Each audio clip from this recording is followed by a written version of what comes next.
y a un serpent vivant qui habite dans le ventre de la princesse et qu'elle contrôle chaque nuit. Le serpent sort de sa bouche pendant un court instant en direction de la forêt, puis revient le matin.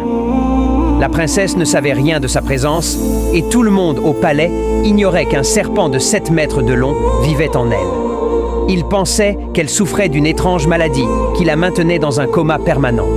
Ce serpent s'était emparé de son corps et contrôlait sa conscience, au point que les médecins et les sages les plus compétents n'ont pas réussi à découvrir la véritable cause.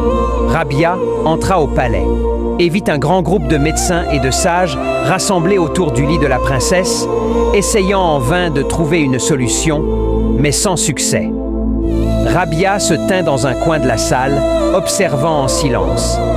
À l'approche du soir, tout le monde quitta la salle un par un. Alors, Rabia s'avança vers le ministre et lui dit « Monsieur le ministre, tout le monde a tenté sa chance. Me protégerez-vous? Je peux soigner la princesse. » Le ministre fut impressionné par la confiance de Rabia et l'emmena auprès du roi.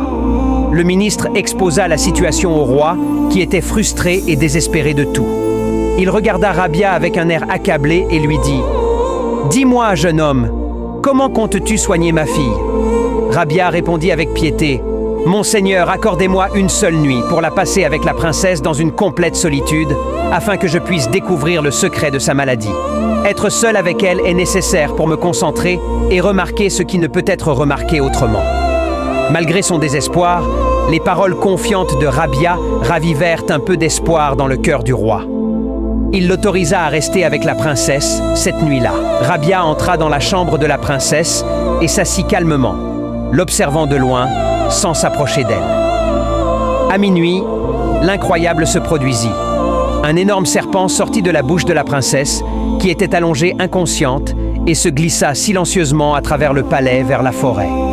Rabia resta à sa place, observant ce qui se passait sans bouger le moindre doigt. Avant l'aube, le serpent revint et entra de nouveau dans le corps de la princesse, disparaissant entièrement à l'intérieur d'elle. Rabia assista à tout cela sans dire un mot, mais au fond de lui, il avait compris la vérité. Ce serpent était à l'origine de tout ce dont souffrait la princesse.